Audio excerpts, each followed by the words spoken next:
Mr. Nye, and Ms. Beatty. So we're here. This is an open case. You probably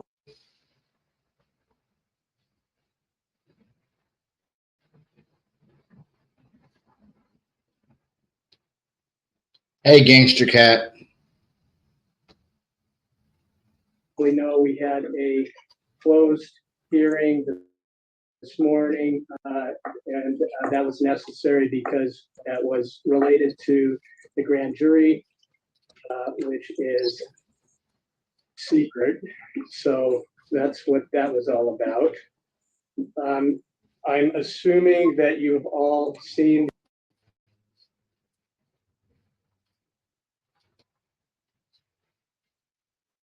the amended order governing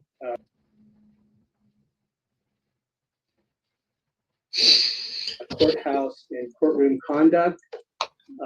We made some changes, and you probably also know that we are streaming now, and that is on a YouTube channel.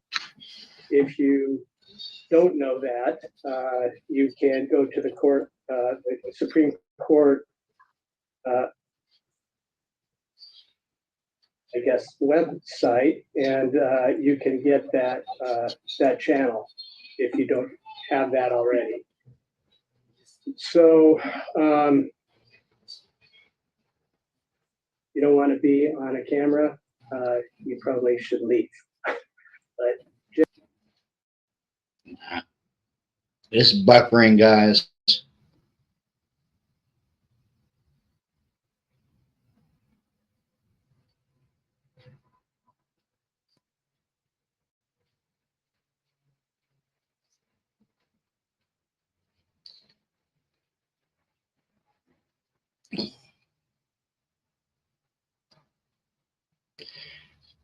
Yeah, their streaming is so wonky. It's not even funny.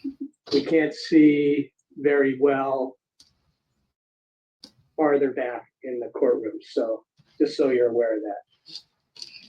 So today we are addressing reconsideration of the order denying motion to dismiss the indictment, and that order is focused on the claim of inaccurate instructions to grand jury. Also coupled on that is the potential for permission for appeal for interlocutory order. So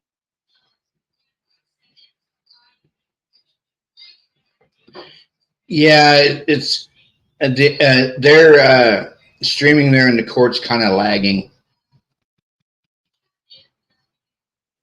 And a stay of proceeding in the case. I think that's all the preliminary. So, Ms. Taylor. Mr. Logston will be arguing, Your Honor. Okay, Mr. Logston. Your Honor. I'm going to, I guess, be succinct since we argued almost the very same thing this morning. But in essence, what we're asking the court to do is to give us the court's blessing to take up the issue to the Idaho Supreme Court. I think the court has noted that it's certainly an interesting issue. The Idaho Supreme Court does have a rule that essentially lays out that this is to be done in very rare circumstances, important issues where people may disagree and that may make it more orderly in a particular case. Our argument is that for this case to exist, the indictment needs to be valid. If there's something wrong with the indictment, that's something that certainly should be addressed. We're also concerned about the fact that there is case law that says that if this case goes to trial, issues with the indictment may become essentially mooted by that and would never be answered. And there's relatively little in the way of case law in Idaho in the last 20, 30, 40 years. And so without permission to appeal, we may never get an answer on this. And certainly that's very important to Mr. Kohberger, because whether or not there's a valid indictment in this case is going to decide whether or not he sits here and whether or not a trial should occur, et cetera.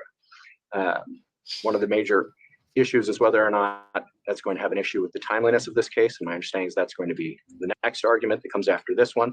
And so we believe if a trial is set out as far as we think it ought to be, that an appeal at this point won't disturb where we think a trial should occur in any case. And in any matter, this isn't our attempt to achieve some delay. This is our attempt to make sure that our client is getting due process at every step in this case, and that nothing is being left, no stone left unturned. Thank you, Judge. Thank you, Mr. Logston. Mr. Nye?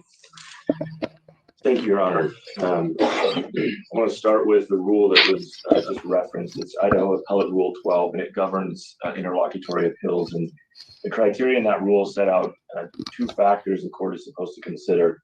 The first is whether or not there are substantial grounds for difference of opinion. And on this particular issue, as the court stated in its order, the standard of proof for grand juries in Idaho has been consistently probable cause for at least 3 decades. That doesn't sound like substantial grounds for a difference of opinion. And in fact, the defense conceded in their opening brief on this issue that, quote, the whole of modern jurisprudence on this issue is against this novel theory that they've raised. So they haven't met that first factor. The second one asks whether an immediate appeal may materially advance the orderly resolution of the litigation. And I have not yet seen in their briefing or heard in their argument any path forward for them in which winning this appeal materially advances this litigation. I think if we're all being honest with ourselves, a trial in this case is going to happen. And the question is when. And if we send this case up on appeal, even if the defendant wins, the law clearly allows for us to bring the case back, even if the Idaho Supreme Court goes out on a limb and says, you're right, the standard of proof in a grand jury should be beyond a reasonable doubt. We could use a normal complaint and probable cause hearing in front of a judge. So it would be the same standard yet again, and we would go in a whole circle, basically resetting the case to be where we're at today. We need to get to a trial in this case. And that brings me to my final point. I'll also try and keep this short. There are secondary factors that the Idaho Supreme Court has looked to in addition to that rule, even when those first two factors are met, to decide, is this actually the case that we want to take an interlocutory appeal? And my read of those secondary factors is it's really asking, like, what is the effect of this appeal on the litigation and on the parties and those involved? And I would just like to point out to the courts, under the rules, this is Idaho Appellate Rule 13F, and it's talking about the stay upon permissive appeal. And it says in F sub 2 that the granting of a motion for permission to appeal under Rule 12 by the Supreme Court automatically stays the entire action or proceeding until the appeal is terminated. So at that point, there's no more discretion. It automatically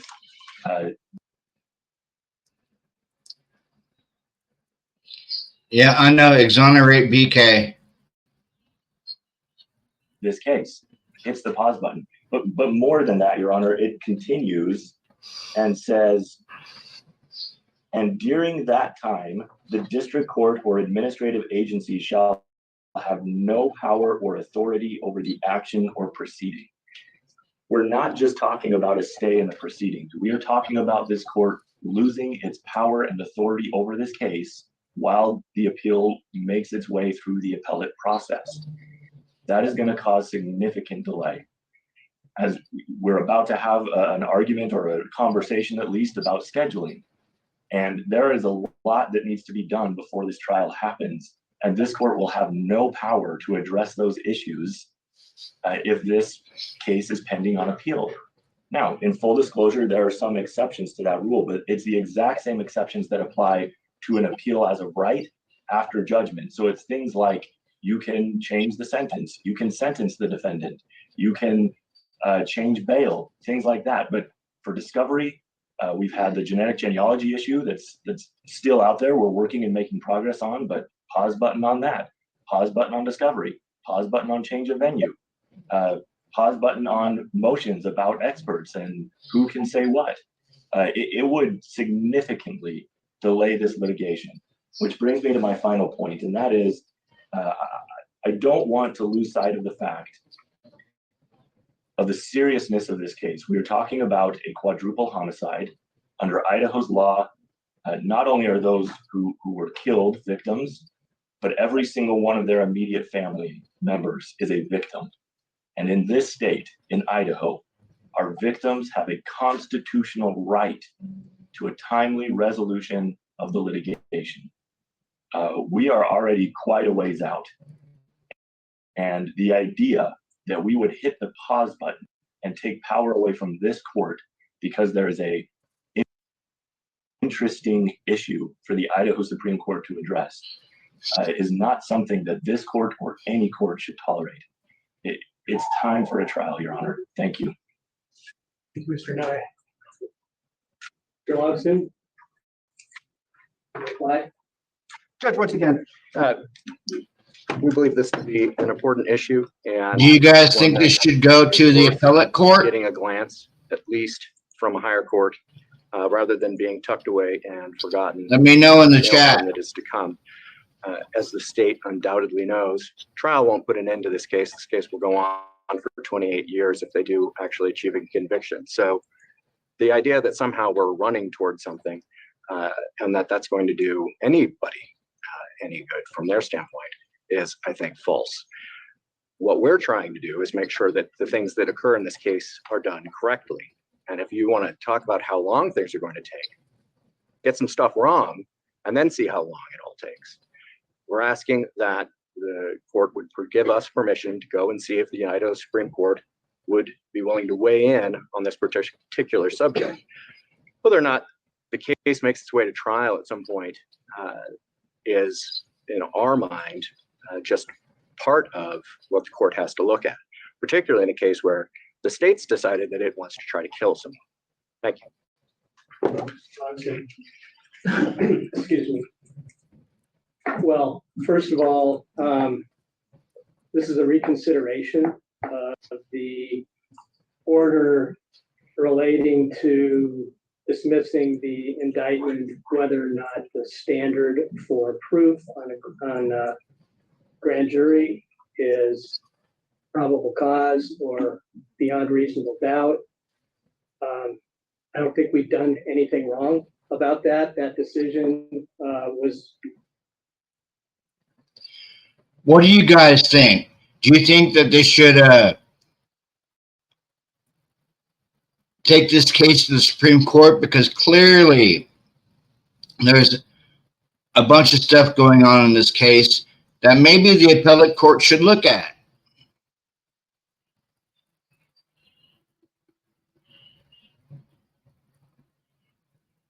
Put out quite a while ago. It's rooted in well-settled law. And I think it was correct. Supreme Court, I guess, could turn that around, but that is doubtful in my opinion. We went through Idaho Constitution, statutes, case law, criminal laws, and really common Excuse me. sense. So I feel quite confident that that was a correct decision. So that established that it is well established that the standard of proof for indictment in the grand jury is probable cause, not beyond a reasonable doubt, which is the standard for trial. So putting that aside, now we get to this permission to appeal under Rule 12. So, excuse me, let me just get this in front of me. So The criteria for permission to appeal, this is in Rule 12 of the Idaho Appellate Rules. First of all, it's very, very rare in case law for such an appeal going to the Supreme Court. It does happen, but it is rare. And the court has established this criteria. And I'll just read this part of this. The issue needs to involve a controlling question of law as to which there is substantial grounds for difference of opinion.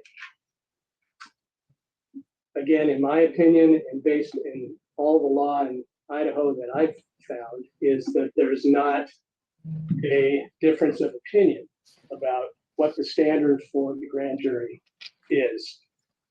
So the defense is making that argument. I respect that. I don't agree with that, but that's where this is. I don't see a difference of opinion throughout the state about what the standard is for grand jury determining an indictment. But this also has a second component. And this is something that Mr. Nye really focused on, is which an immediate appeal from the order may materially advance the orderly resolution of the litigation. And I'm very concerned about delay. And I think that if we send this to the Supreme Court, that it's going to add delay. Mr. Logston is correct. I mean, this is a complicated case. It could take a long time, longer than any of us want. But I think that would add additional delay. As I said, I'm already concerned about that. We're over a year. Could be another year. I'll just let you all know that. Now, even if the Supreme Court takes up this appeal, or I deny it, and I'm going to deny the permissive nature. Yes. If I deny it, the Supreme Court can still pick up the appeal. That's up to them. But they do look at what the district judge's opinion may have some bearing on that. I hope so. But they could still overturn the orders of this court denying the motions to dismiss the indictment. And they could dismiss the indictment. What would happen then? Okay, is this going to really materially advance the orderly resolution of the litigation? The state could just file it, refile it, as Mr. Nye said. So that's significantly more delay. So there's some other, actually, this is in a case law, Idaho versus Todd, where it's an old case, 1983, but the court also considers other factors, including the impact of the immediate appeal upon the parties, the effect of the delay of proceedings in the district court pending the appeal, the likelihood or possibility of second appeal after judgment is finally entered by the district court, and the case workload of the appellate courts. But it finishes with an appeal must be exceptional, seeking of that appeal. Because the Supreme Court doesn't broaden the appeals, which may be taken as a matter of right under Rule 11. So, in my opinion, I do not find that the criteria is satisfied for a permissive appeal. There's no controlling question of law where there is substantial grounds for difference of opinion. The law is settled as far as I'm concerned, and there's no difference that I'm aware of. I also do not see how the appeal could advance the case. To the contrary, it would stall the process when we really need to move forward. So I'm denying the permission for appeal, obviously denying the motion to reconsider. And with that, I think we are ready to go to setting a trial, or at least a schedule order. So anything else about this issue before we go to that? Ms. Taylor? No, Your Honor, thank you. Mr. Thompson? No, sir. You want to go first, Mr. Thompson, about the state's position on scheduling? Yes, sir. I'd be happy to. And to start, Mr. Lodson said something that I think needs to be addressed. He makes the allegation the state is trying to kill someone here, and frankly, I find that offensive. What the state is trying to do is to enforce the law that our legislature has put in place. It says, in cases such as this, with facts like this, a jury is entitled to decide not only guilt, but potential fulfillment. We are simply trying to fulfill our responsibilities under the law. To characterize it as the state is trying to kill someone is just simply appealing to raw emotion, and it has no place in this court. We would ask that that not be allowed any further. Now, as to the trial, Ms. Nyer already noted that we have a variety of competing interests here. We have certainly the defendant's right to a speedy trial, which he has waived at this point. There are also interests of the state itself, and I think even more importantly, the victims and the families of the victims in this case to a timely disposition of this case. Granted, this is a complicated case. It is a very serious case, and a lot of effort needs to rightly be put into it to make sure that the case is handled correctly. At the same time, we need to also balance the need to move forward in a constructive, productive fashion. When the state filed our motion asking for a scheduling order and trial date, which was a little bit over a month ago, we proposed the summer of this year.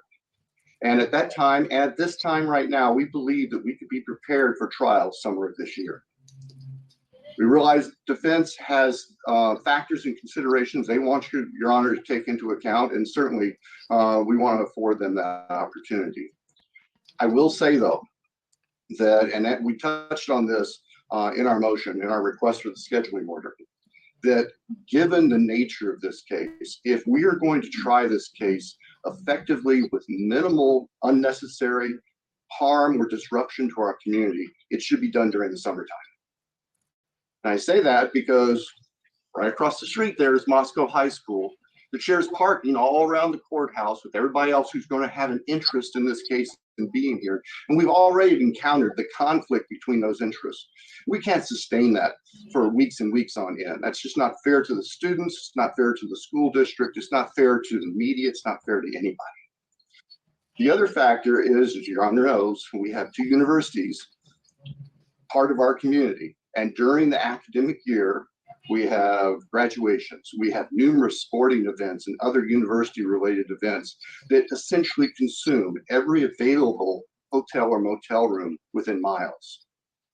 This case is going to involve bringing in people from out of state, numerous witnesses from out of state who will have to be put up in lodge. And we would submit that that's going to be unnecessarily complicated. Now, what numerous witnesses is he talking about? Is he talking about Dylan and Bethany? Somebody in the chat let me know. Because as far as I know, the only two witnesses were Dylan and Bethany. But he's saying numerous. Is there more than two? If the trial occurs while the universities are in session. So those are the considerations that we have, Your Honor. As I said, We filed this last month at that time, and as we stand here today, we believe that we could be ready for trial this summer. Thank you, sir. Thank you, Mr. Taylor. Thank you. Your Honor, I received Mr. Thompson's motion for a scheduling order, and I had the opportunity to meet with him and talk with him and Ms. Jennings about that. So it is no surprise to the prosecution that we do not believe a summer of 2024 trial is realistic in any way. Understanding the state's concerns, if a trial were to happen in Latah County, we would suggest looking at summer of 2025.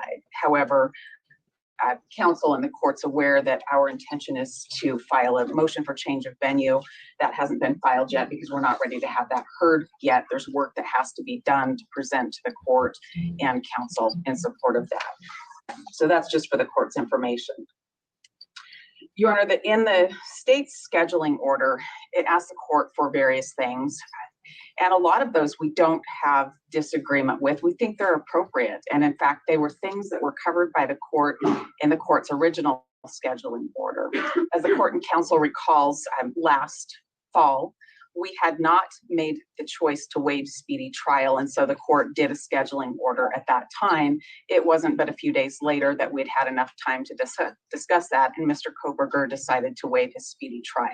And the court vacated that order. So I'm familiar with what the court likes to put out there as far as a scheduling order. And I don't think there's a problem with that. I would want to inform the court that I do not believe this is a 6-week trial. I believe this is more like a 12 to 15-week trial. This is, as everybody said today, a very complicated case. And I want to talk a little bit about what drives both our request no sooner than summer of 2025. And I say that with fear, Your Honor. There are a lot of things that we have to still do. I want the court and counsel to know that we haven't sat around waiting for a scheduling conference to begin doing those things. We have been on this case and active and seeking discovery and reviewing discovery, meeting with experts and working the case since the day we were assigned this case. So with that said, there's still plenty to do. And I want to talk a little bit specifically about that. In a case where there is the potential for a death penalty, we're looking at 2 tracks of trial. We're looking at the innocence phase where there's tons of witnesses and a lot of things that happen. And if there is a guilty verdict, we immediately go to a sentencing phase. That's up to the jury, what happens there, but both parties have to be ready to proceed forward. So we don't get the luxury of focusing on our case, the state's investigation, our own investigation solely. We focus on that. We are working on that, but we are required to begin our mitigation case. That's what it's called, the penalty case. We are to put on mitigation. We are guided by the ABA standards, American Bar Association standards in capital cases. That's what this is. A death penalty case is a capital case. And we're guided by those standards. And they tell us that as attorneys, we must investigate every aspect of the case in the innocence phase. We must meet with our client regularly, which we do. We must engage in experts and understand the issues that are coming, which we are. The American Bar Association guidelines in capital cases say we must hire a mitigator and there must be a mitigation investigation. We hired a mitigator, probably one of the very first people we contacted. And so that has been ongoing for 13 months almost as well. We have not been sitting back and waiting. Your Honor, in this case, the complexities are that there are special areas of focus. And when we get to trial, counsel for the state will put on experts to educate the jury on specific areas of focus, as will we. And it takes a while to get all of that done. In addition to that, as the court knows, everything is recorded. There's digital footprints all over the place. So we have a lot of records that we have to go through. I know that the court has heard about 51 terabytes of information that we've received. And I want to tell you what that means. Ms. Massa found a statistic for me, and I want to tell you how much 51 terabytes of data is. And she found that. She was looking at Dropbox.com, and 51 terabytes of our discovery To put it in perspective, 1 terabyte can hold 250,000 pictures, 1 terabyte, and we have 51 of those. Or 500 hours of high definition video, and we just have 1 of those. So 500 hours times 51, or 6.5 million document pages.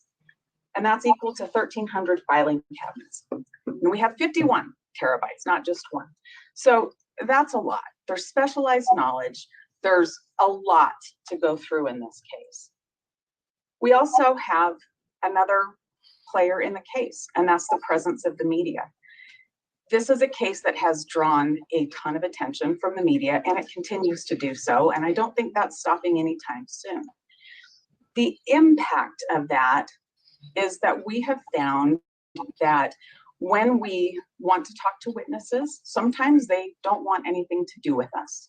Sometimes they're people that have already talked to the media too much, and so we shouldn't talk to them or bring them into the case. So that's just a complication. We're working through it. We're working around it, but that's something that the court has to be aware of. I want to let the court know that there are over 400 potential witnesses in the innocence phase alone. I personally and my team have talked to less than 10%, well, less than 10% of those witnesses. In the mitigation phase, our mitigation expert has been actively working the case. We've all been working alongside our mitigation expert. There are still well over 100 people left to try to contact and try to interview. And let me back up and explain what we do with mitigation. We are to learn Bryan's life story. We are to go all the way back to before he was born and learn his life story. We have to be prepared to talk about that in different ways. But it's not just his life story. We're required to go 3 generations back on each side, mom and dad. The court can imagine that there are a lot of documents that must be collected and examined and reviewed so that we are aware of things that we would need to present to our jury if we ever got to that phase. We have had a lot of trouble collecting documents. Sometimes it takes a court order to get documents. Sometimes documents are missing. Sometimes they're very old and you have to piece things together. We're working through it, but I want the court to know it takes some time for that as well. There are records yet to be obtained that we need in both sides. There are still experts yet to be hired that we need to find an expert that has the right expertise and will work on the case with us. We do have several, we're working with them, but there are still more that need to be found. And then let's come back to the discovery. I want to talk about some of the difficulties with discovery, and I want everybody to know that I am not disparaging the state when I say this. I'm describing a complication, a challenge, probably one that the state shares. In this case, we began asking for supplemental discovery in February of 2023. We had some initial discovery, and then we started looking at it and asking for other discovery. We are up to our 11th request for discovery, and there's, I think, 250 items total with subparts to that. The state will respond to us. They're not ignoring us. I'm not saying that at all. There's just a lot out there. But this is complicated because the discovery that we receive, the materials, there's videos, there's interviews, there's police reports, there's photographs, 13,000 photographs that come in, and they are not indexed. So you get a discovery file and there's tons of sub-files, and I believe this is the way the state's getting it too. And I believe this is complicated because we have multiple law enforcement entities that have been working on the case, and I believe they filter discovery through one of the entities and then it gets to the prosecutor. And I think they're hurrying as fast as they can to get the discovery to us. So I think they're giving it to us as they get it. But there's no indexing in it. So you must open each of those files and see what you have. And you might have police reports in sequence, and then you might not. And you might have photographs, but you don't know which officer took them. You can tell where they are, but you don't know which officer, and you don't know what day because the officers were in that residence multiple times. So that's complicated to try to match all of those things up. There are things that we've asked for that have taken, it's just taken a long time. The court knows we've had motions to compel, and we've had some pretty lively debates about what certain things that we should have and certain things that they don't want us to have for other reasons. Those things take time as well.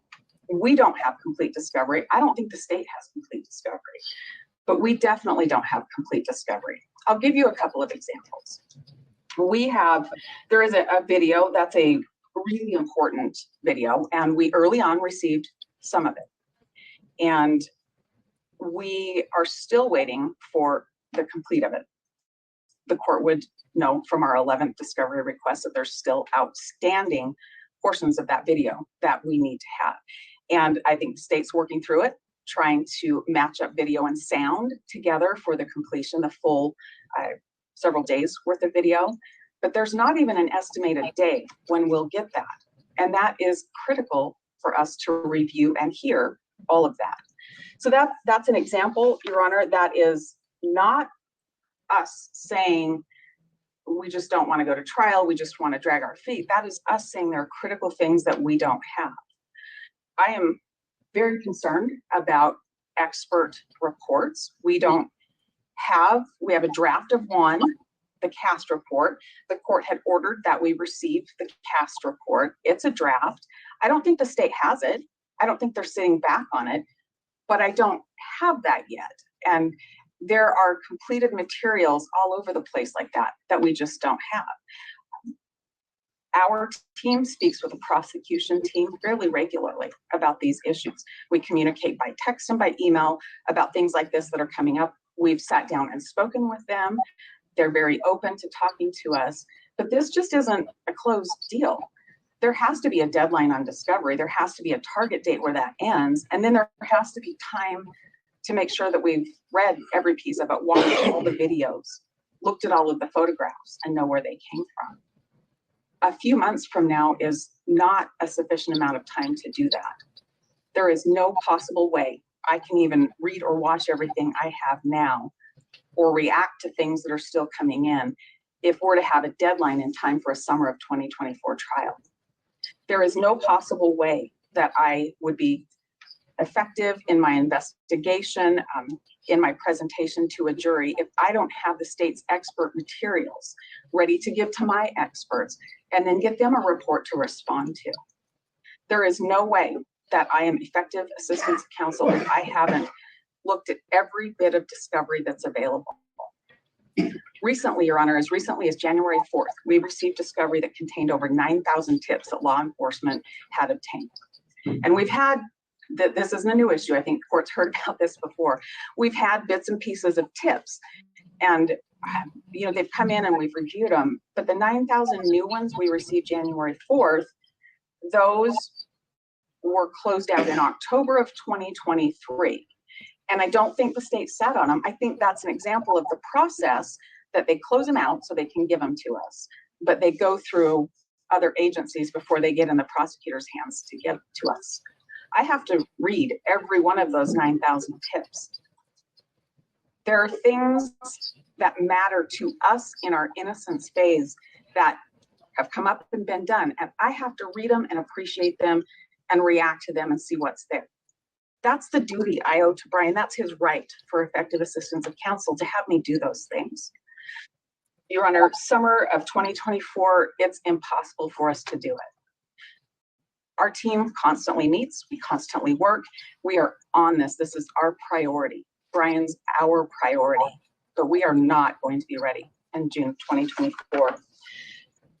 Your Honor, I want to also talk about some of the other deadlines. One of the things in the state's motion for scheduling order had to do with the alibi defense. And as the court remembers, we had made some submissions and we needed more information before we could do anything more complete. We're still in that circumstance. But when the court vacated its scheduling order last fall, that was part of the scheduling order that was vacated. So the state asserts in its scheduling order that our time has expired And that just can't be, because the court didn't carve that out and say, I'm going to vacate everything but this. So we'll need a new date, but I'd ask the court to be really mindful of the other information we need. We need the cast report. We need other information of things that past agents and other specialists with the FBI might have done with cell towers and records. And I don't have all of those yet. I have some. And the state has pointed me to places that they believe I have more that maybe I missed in the discovery, and I'll look at those. But I'm going to need some time to do that. I wanted to let the court know as well, because the court's going to be considering a scheduling deadline for 12B motions. I want us to have a clear picture before we have that deadline. And the clear picture that I'm concerned about is the state's pathway of how Bryan Kohberger comes to their attention and is identified. I've read that PC affidavit over and over and over again, and I'm not sure. Over a year into this case and everything I've read, and I've spoken with our team, we're not sure how the state decides on Bryan Kohberger. I know different pieces, but I don't know where they fit together. And the more work I do, the less I know about how they fit together. And that is critical for us to assess 12B motions. So while the court's doing deadlines for discovery, I need the court to have something with the 12B keyed on when I have full discovery. I also think it would be appropriate for the court to allow windows to file additional motions based on later disclosed materials too. I think we'll just keep getting materials until the court sets a deadline for it to be cut off. Not anybody's fault, just the magnitude of the case. And so I think that would be something appropriate for the court to set as well. I think that covers it. Thank you. One more question. So Sure. I understand this. I mean, I'm aware amount of disclosures already.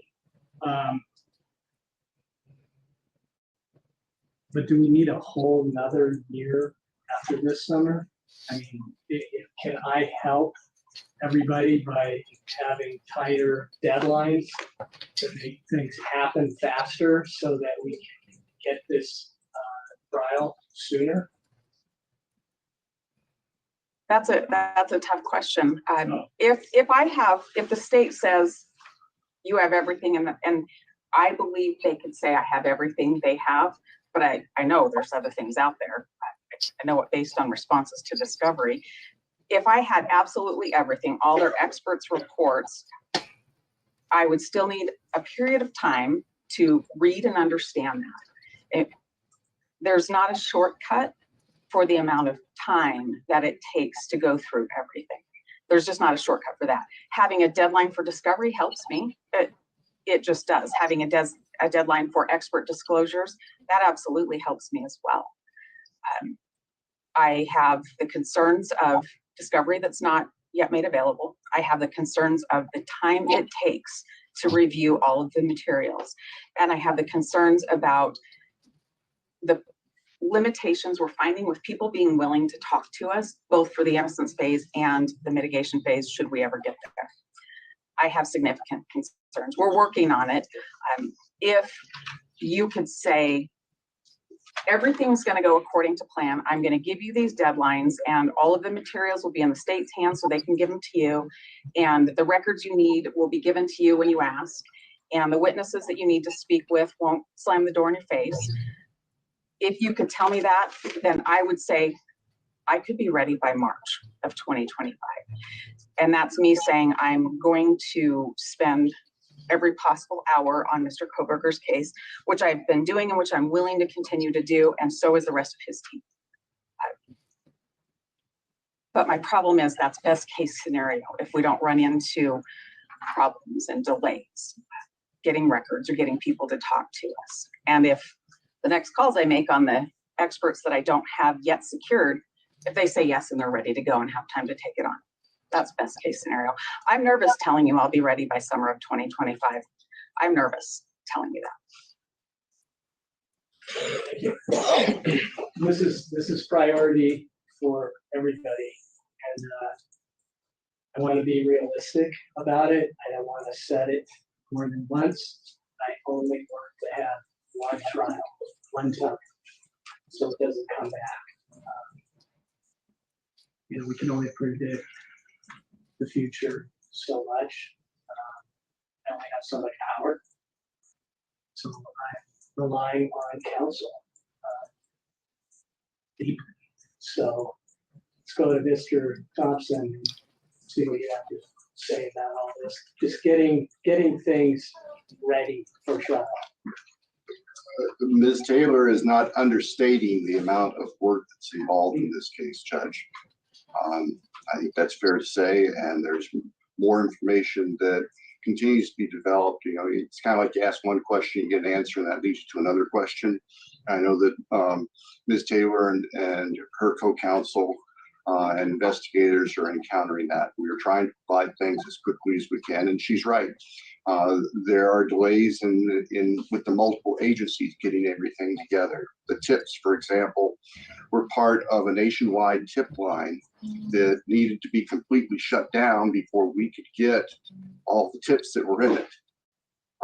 And so that's why it took so long with these 9,000, I didn't count them, but there are thousands and thousands of tips, most of which are out there, but you're right, most of all of which need to be looked at to see if they have any potential relevance to the case.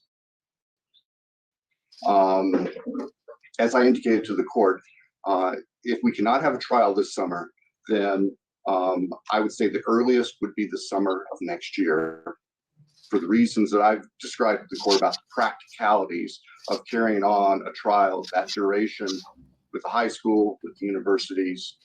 We need to be realistic about being sure that we can get our witnesses here. We'll have something to put them, that there won't be undue interruptions in the community that could cause issues with the community's perception of the trial proceedings. I'm not quite sure what else I can offer. You're making some kind of argument that changing venue, but I know we're not arguing about that. And, I don't think that's going to change anything, Judge. When this case has national, if not international attention.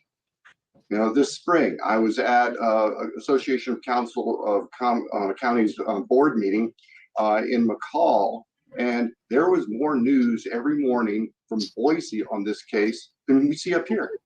Every doggone morning. I have friends in this community who have traveled to Mexico, and they say, we're from Moscow, and immediately they want to talk about this case. It's not Moscow, it's not Latah County, it's everywhere. So I don't think that a change of venue is going to solve any of these problems. And the state's position on venue is that the case should be held here. It's a Latah County case. We believe that we can select an appropriate panel of jurors from Latah County. We have the tools to work with that we've discussed with Your Honor. In fact, we already have a fairly comprehensive draft juror questionnaire to send out so that the court and counsel can assess the level of knowledge and the feelings of the potential jury pool. But we think that we at least owe Latah County, the people of Latah County, the attempt to seat a jury here first, and not just rely on, there's been a lot of publicity. There's been a lot of publicity everywhere. The only place I've heard that there wasn't publicity is in Lewis County. Somebody was talking to a court down there, and they happened to mention co-location, said, what are you talking about? So if we want to change venue, I guess we could go to Nez Perce. Kind of small. It's kind of small. Lodgings aren't very good as far as a lot of lodging. But I think that is a practical observation on this case. It's not just here. It's not just Moscow. It's not just Latah County. Thank you, Mr. Thompson. So you're saying, looking at this realistically and the amount of information, evidence, non-evidence, that you might be looking at summer of 2025? I'm saying that could be where we end up, Judge. I am still concerned about the victims and their families. I mean, they have suffered for well over a year now with a lot of uncertainty. And that's painful. It's an everyday reminder. And they need some certainty and they need some closure in a timely fashion. But we know we also have to make sure, as Your Honor just said a few minutes ago, that we only do this case once. That it doesn't come back on appeal, that it doesn't come back for subsequent things saying that somebody made a mistake. We want to do it right. And the factors are in front of Your Honor. I think that you're certainly in a good position to make the best decision. It's a decision that pulls me in two different. I appreciate that, Judge. Yeah.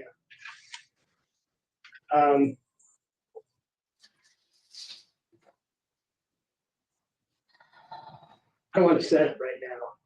I mean, I'd like to get a little closer with discovery and see if we can have that more quickly. I'd like to speed it up if it's possible. I'd really like to do this sooner than later. I mean, maybe in March 2025, which Taylor, that would be a reach.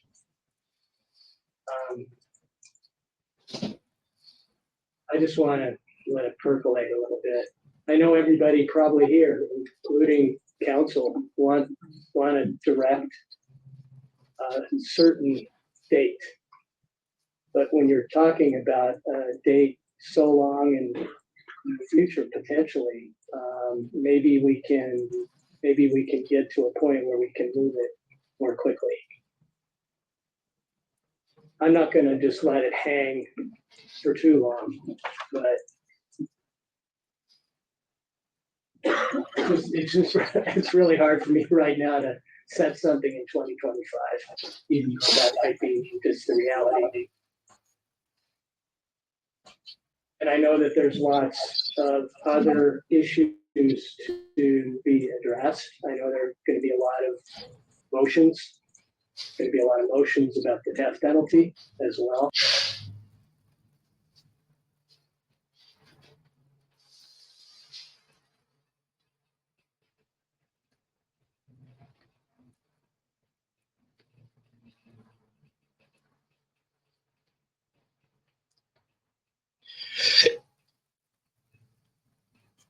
Okay, that concludes their live stream. Let me see if it's playing somewhere else.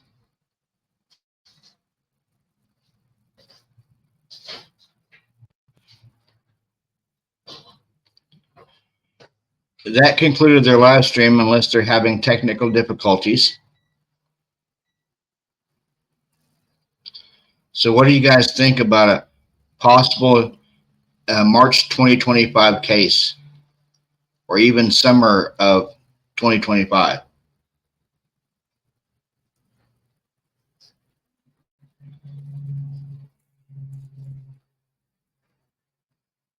Yeah, I think they're having problems because he wasn't done talking.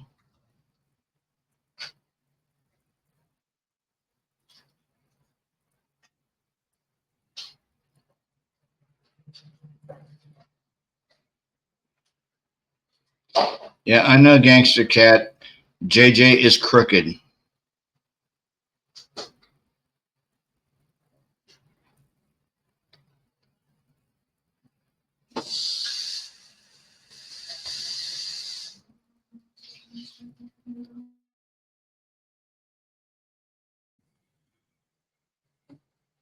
So what did everyone think about the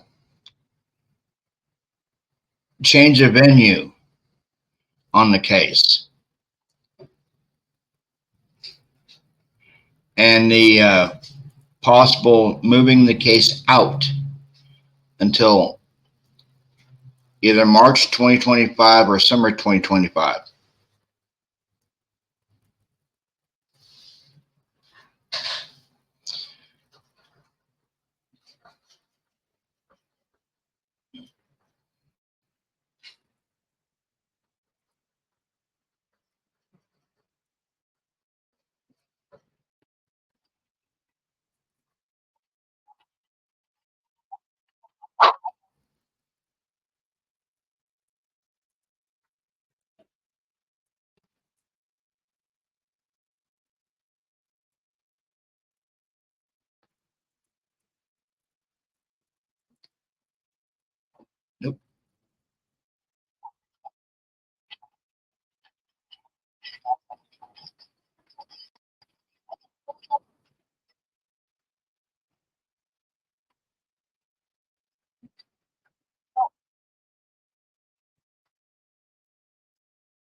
get Caitlin on disability. You didn't have to have a lawyer.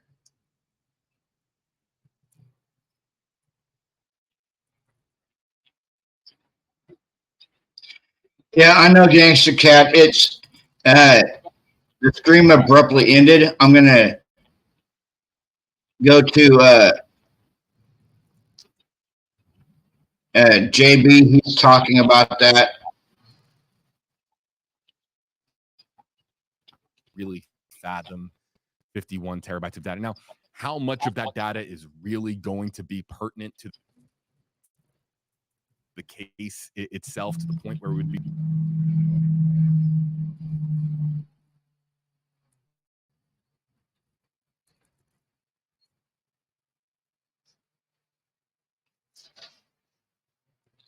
presented in a court of law, and how much of it would just... Yeah, I know Ann Taylor don't seem to get anywhere, but at least they settled on either March 2025 or summer 2025. That puts it out just a little bit.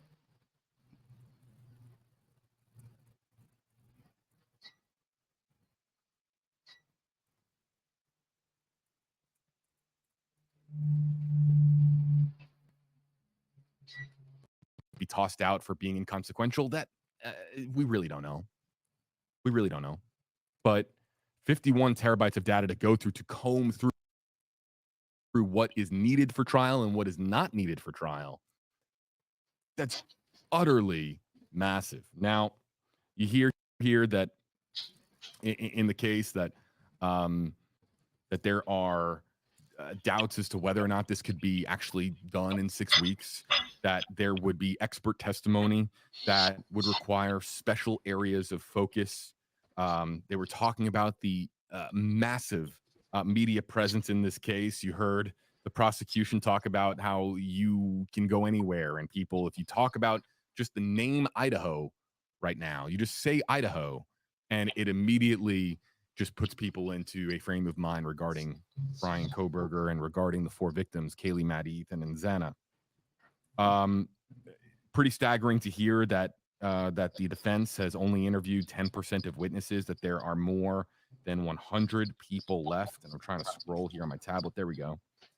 That over the course of this, the defense saying that we need to learn Bryan's life story, that it would go back 3 generations to really understand, and that perhaps, you know, again, getting into the concept of familial DNA, and really DNA is probably going to be a very much a core focus in this case. To hear about this piece of video, did anybody catch this? I'm gonna look at my stream chat. You guys hear about this video? There's some video that Taylor referenced that and she was referencing it in relation to an 11th discovery request, some piece of video that is potentially days long, and that was sort of fascinating, wasn't it not? It made my ears perk up. Okay, what video are you talking about? There's apparently a certain piece of video that is important enough to be brought up in a scheduling conference. This has nothing to do really with particular pieces of evidence, but we're hearing about specifics about a video that the defense needs to examine more thoroughly before they feel comfortable going to trial. What is the video in question? Is it a law enforcement? I'm trying not to speculate. I'm trying to give an idea as to what that video could be. I mean, are we talking about a video from outside the residence? Are we talking about a video that was worn by a law enforcement officer? Are we talking about what video in particular are we talking about here? Is it a video that we are aware of that already exists? Is it a video that that we've seen already, such as the traffic stop with Bryan and his father on the way back to Pennsylvania? What that can't be days long of, you know, a video. That was something that was relatively brief. But, and I'm just going to isolate this to just hashtag HeyJB comments. I was reading all of your comments, but now we're just going to try to, yeah, Boom is asking, we're talking about ring cameras here. But what piece of video was important enough for the defense to bring up in a scheduling conference and highlight that as reason enough for, or part of the reason rather, as to why this cannot happen in summer 2024. Now, over the course of this, all I can do is think about the families of the 4 victims and what their reaction might be. And you heard Judge being very cognizant of the families of the victims. They absolutely, of course, this is part of our pursuit of justice here. Whether Bryan Kohberger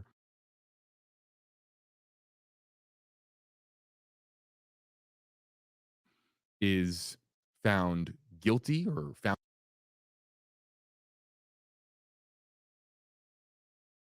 to be innocent,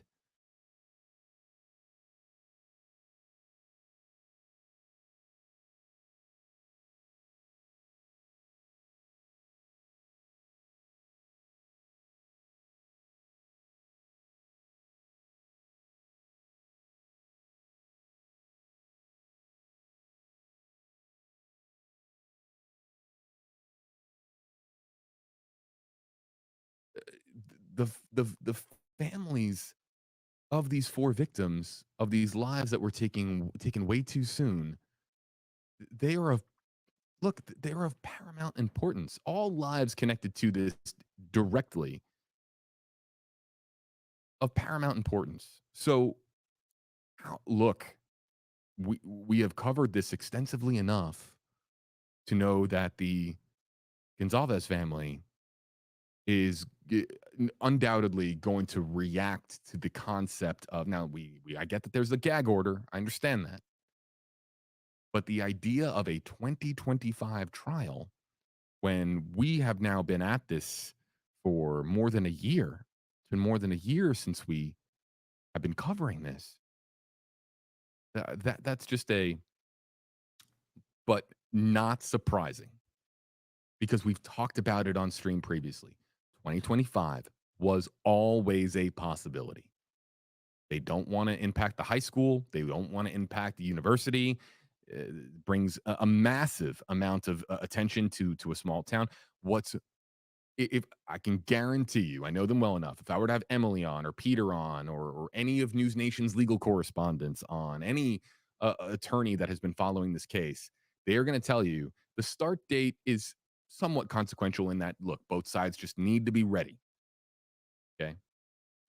Before the bell goes ding, ding, both sides need to be ready for trial. And given the mountain of evidence, it's not surprising in the slightest to hear the defense argue for more time. However, the idea of a venue change, now that is interesting. And the fact that it was brought up in a scheduling conference, you heard Taylor mention that they have not yet had the opportunity to really proceed with the necessary paperwork to file for a motion of change of venue. But it sounds to me inevitable that they are going to pursue, if they're going to bring it up in a scheduling conference, they're not doing that lightly. Undoubtedly, they are going to pursue a change of venue. What effect does a change of venue have? Will a change of venue give the jury selection process an elevated chance to find an unbiased jury? Will moving it out of Latah County perhaps put less of a strain on the Moscow community, on the University of Idaho community? What are the ramifications? How much does it change the case? It's not entirely unexpected, but I will tell you, and I've been following the Twitter chatter, it's unexpected today in the scheduling conference. So you know that Kohberger and his defense are mulling the concept of a change of venue. And you would imagine that they are going to explore that opportunity. Who does that favor? Does that favor anybody? How much does that change things? Do we have less of a chance of a mistrial due to jury bias?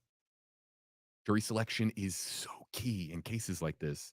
Again, not a lawyer, but I know from covering enough cases like this and speaking to enough attorneys that jury selection is absolutely crucial. Let's get to some of the comments.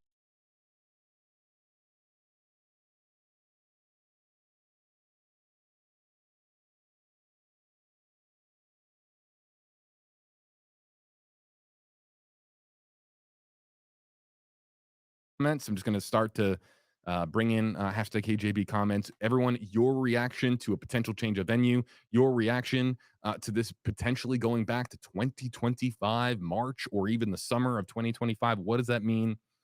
TG, hashtag KJB. Does change of venue change the judge? That's an excellent question. And I don't want to speak. I think I know the answer to this question, but I don't want to speak out of turn. And I will get an answer to this at some point.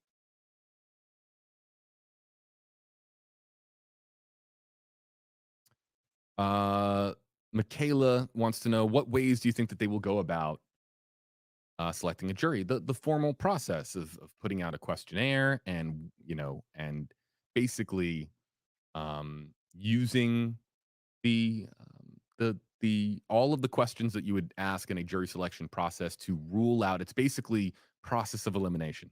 You are starting with a very large pool of people. Well, look, it's a relatively small county in Idaho. We got to call it what it is. It's a small county.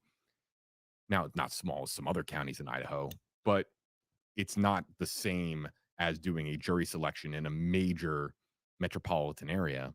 So you start with a pool, and then you very gradually sort of eliminate people and you're trying to get down to a core number of jurors that are basically the most qualified and least biased to determine the fate of another human being, the legal outcome of this case. Sammy, does change of venue have effect on media coverage? Do certain venues allow more media than others and vice versa? Absolutely. Yeah. I want to agree with Enton. Enton put it out on Twitter. I want to agree with him. He was pleasantly surprised by the quality of the live stream. I think that we probably could have done. I don't think that we needed to have the two people on the bottom of the screen. They were just kind of staring into space.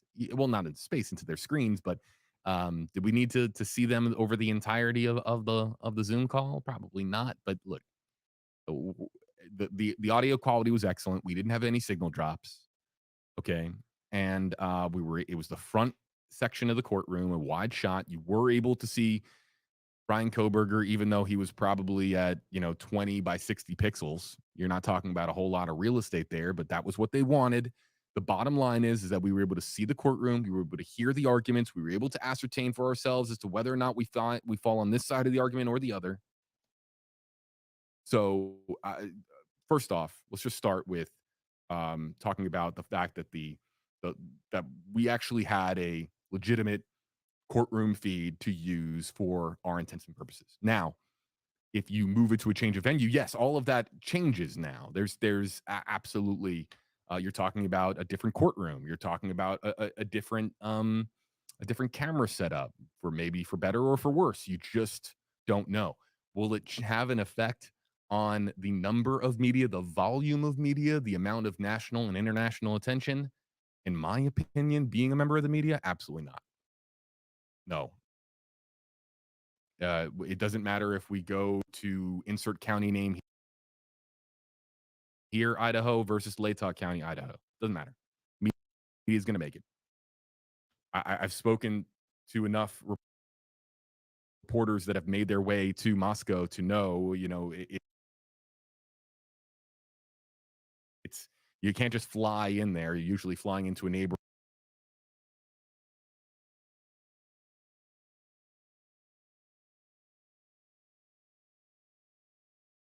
airport, driving over. It's not going to make a difference whether they tell their GPS to go to Moscow or some other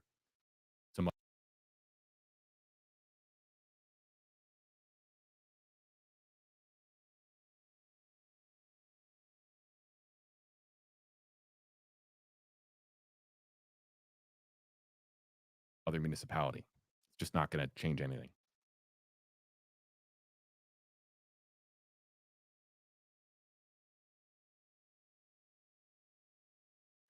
Alexia, will the trial be public on TV? Well, it'll be on live stream. TV is just kind of a format now, for the most part, for things to be summarized for you after it has happened.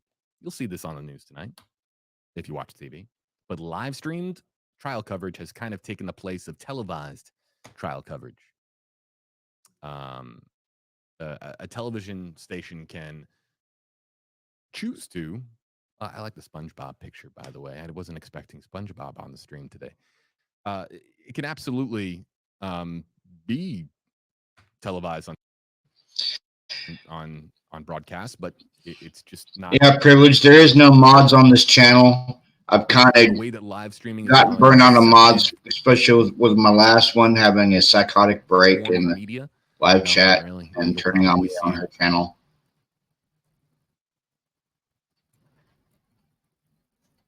here on live stream. A blue star.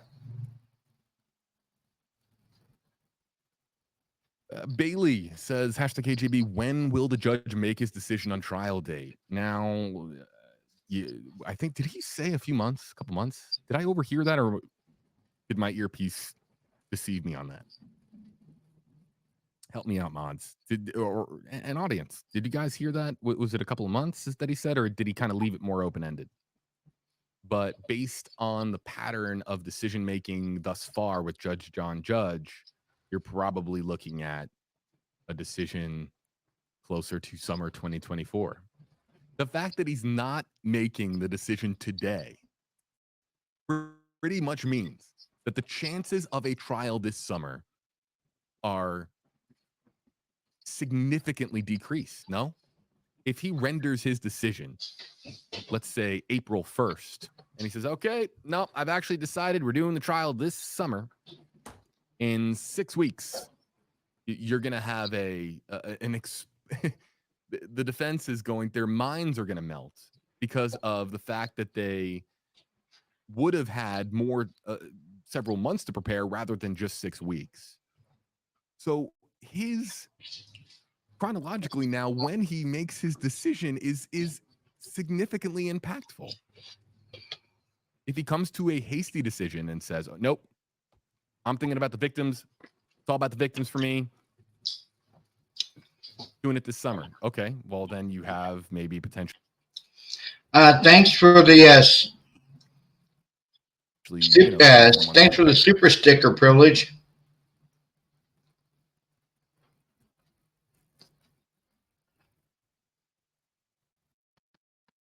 But you can't wait till April to start a May trial.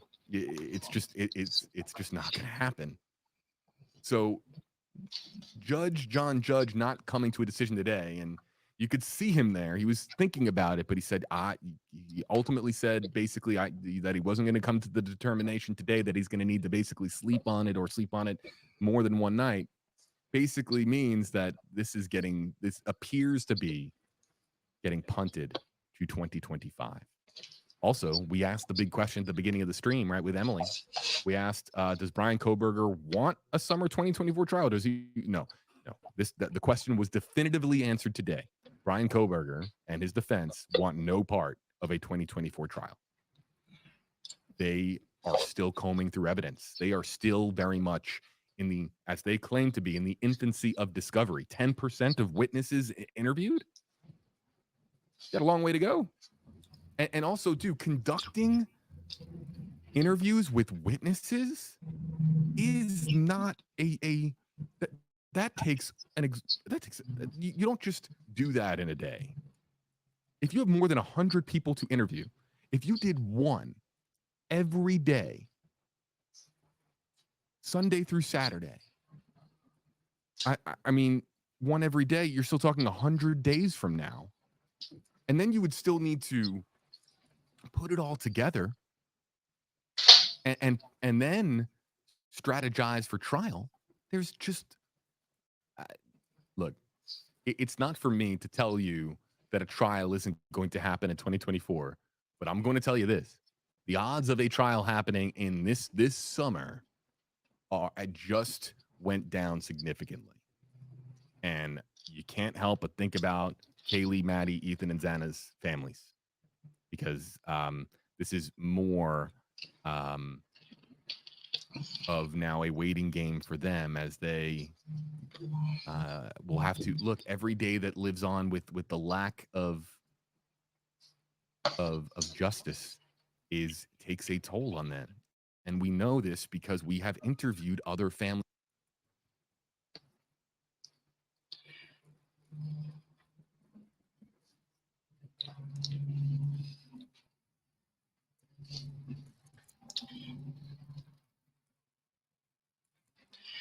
Who's the guilty host?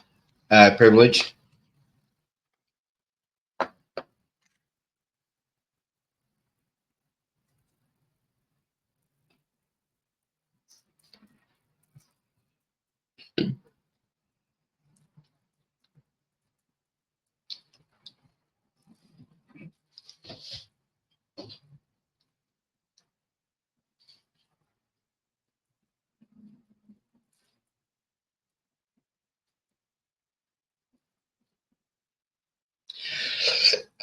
I honestly don't know, Privilege. But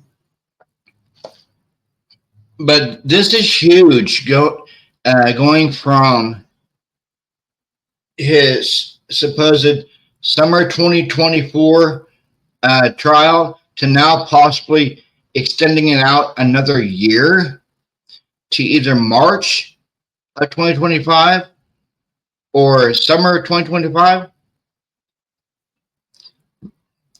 This is not going to set over well with the families.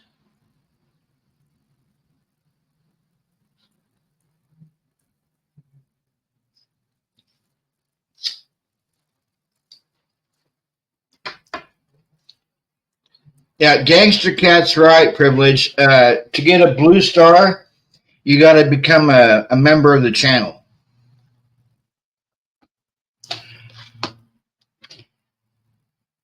I mean, that today was like a bombshell being dropped by Ann Taylor, stating that they're not going to be ready by summer 2024. They want it for a whole other year later.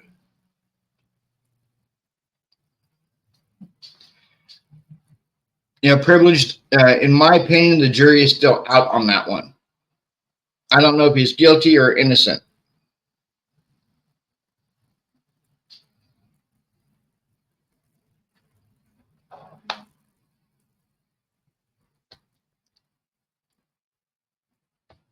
Members in other high-profile cases that will tell you that they want answers, and we are, after today, potentially further from answers than we are closer to them. All right, back to questions and comments. Yeah, the judge said 2 to 3 months. So look, summer looks to be a faint possibility now.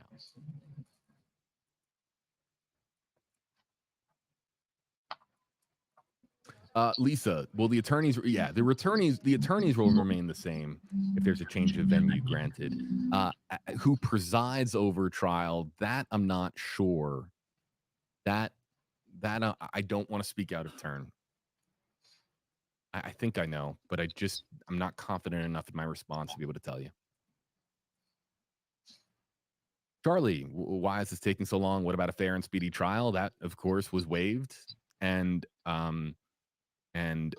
look, it would appear that prosecution wants to get on with this, of course, but it would sound as if that they are still going through quite a bit. What was it? 9,000 law enforcement tips. 9,000 law enforcement. No, those are national tips. No doubt that a massive amount of those are going to be just inconsequential, but. Cam, we talked about this at great length on the last live stream. #KJB was destroying the House pre-trial a good idea. Look, I've run polls on it. I've asked people about it. I've asked attorneys, regular people, even just walking down the street and talking to people about that case, about the demolition itself. Most people, not all, most people just don't see the logic in it, in demolishing the house. Our polls reflect that.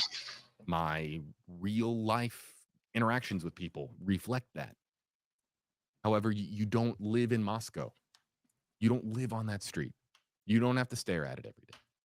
So there are those in that community that have been going through their own frustrations and their own sense of pain. Now, you could argue that that is so secondary to the families in their pursuit of justice, but it has been repeatedly emphasized that demolishing the house will not have any legal consequence on the outcome of the case, that they have what they need. 3D scans, they've picked up everything. Everything has been accounted for. Do you trust that? That's up to the public to decide. But it has been repeatedly assured that it will not impact trial. Autumn, hashtag. Now, what do people think with what's going on now in the Moscow, Idaho case? Possible whole other year waiting for the trial to start?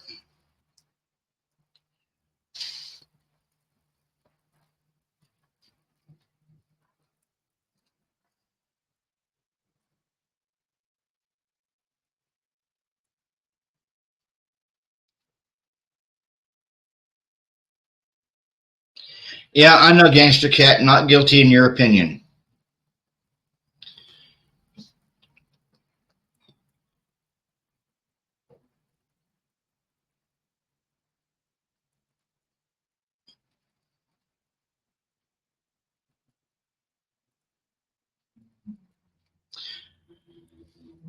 But yeah, this is going to not go over well with the families of the victims, guys. They were hoping to put this all behind them summer of this year. But now they're going to have to wait a whole other year, plus possibly a change of venue.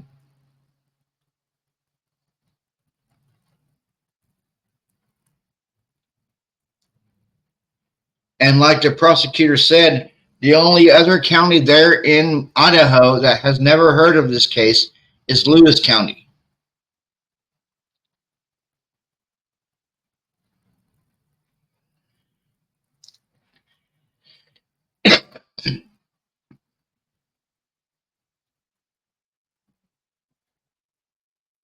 Yeah, there's a lot of differing opinions out there. I mean, he could be guilty, he could be innocent. No one really knows but him.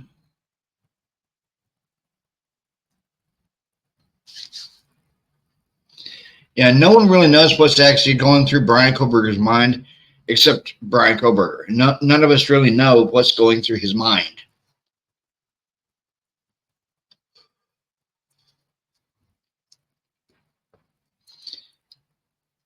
And then the judge's feed just cuts off right when he's in the middle of talking. I don't understand that one. I mean, he wasn't even done talking and his feed just cuts off.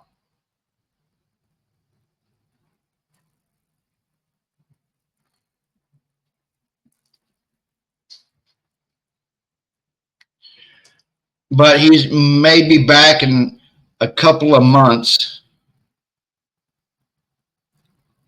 Yeah, it could have been an accident.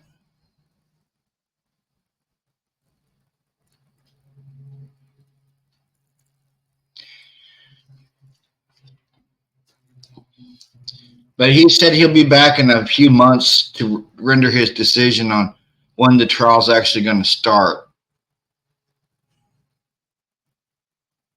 It was going to start in March 2025 or summer 2025. I just feel sorry for the victims' families. I mean, it's been 14 months since the tragedy. And there's that gag order on the case, which is not going to be lifted, more than likely. But then you have them saying today, Ann Taylor, oh, we're not going to be ready for trial in summer 2024. We want it for summer 2025. And then apparently there's going to be 400 witnesses in Bryan's defense on his innocence,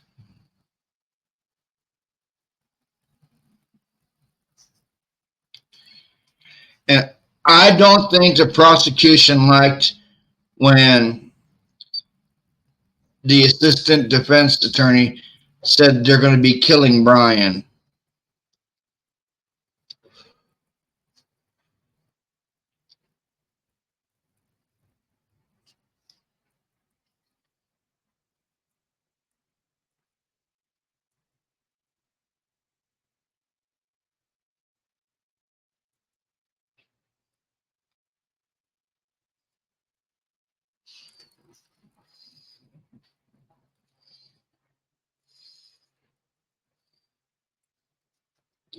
Yeah, he didn't like that one too well. When when JJ stood up and said that that the whole comment about killing Bryan, I don't think he liked that one too well. Well, pretty much that's what they're going to be doing. The death penalty is you're killing the other person.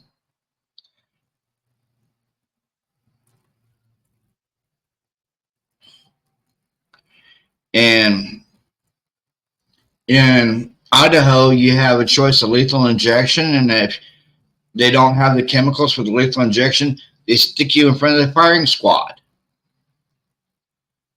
So going from a painless way to die to a painful way to die.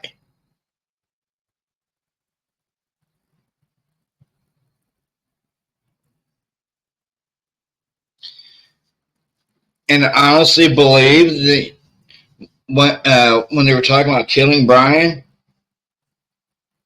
they were trying to scare him.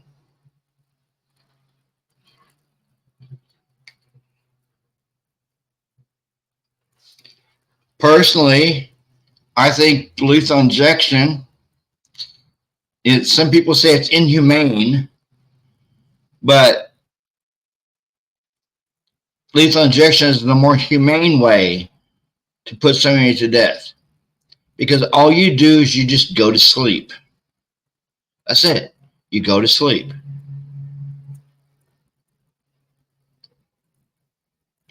Hanging is they say is quick and painless because your neck snaps. But there's also been a lot of studies where that's ineffective because a lot of the times your neck don't just snap. You're hanging there strangling to death. The firing squad, being shot is painful, and you got I don't know how many. I think it's like between 4 and 6 people who's standing there in a row with rifles, and they're all shooting you at the same time. And if you don't die from that first round, they do it again.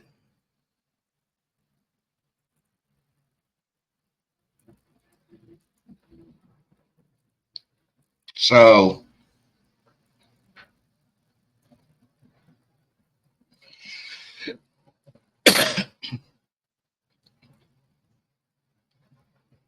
and in some states you have the electric chair.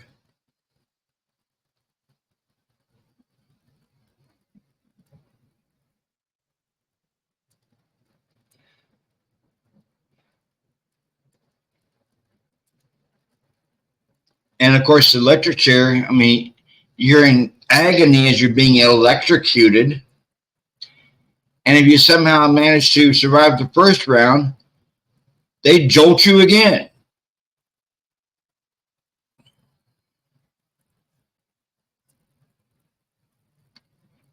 I mean, I got to give it up to JB from.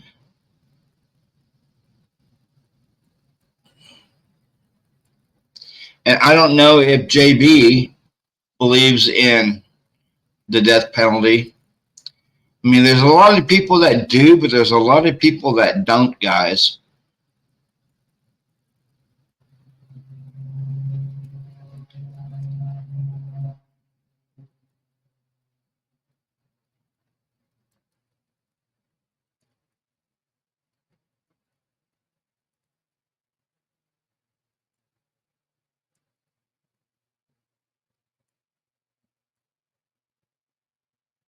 I don't know if JB believes in the death penalty. I mean, there's some that do and there's some that don't.